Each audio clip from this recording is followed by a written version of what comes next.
there's a blue thing right here too.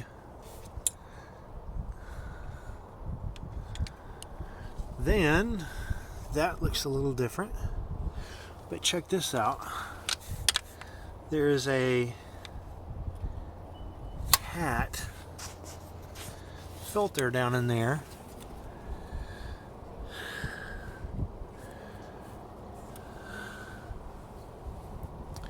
And there's not a separator wire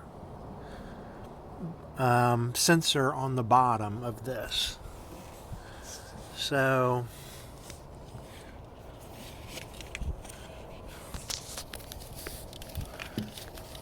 let's see here.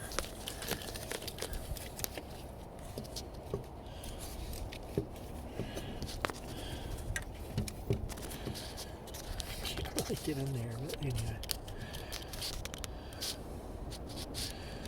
That's what we're looking at.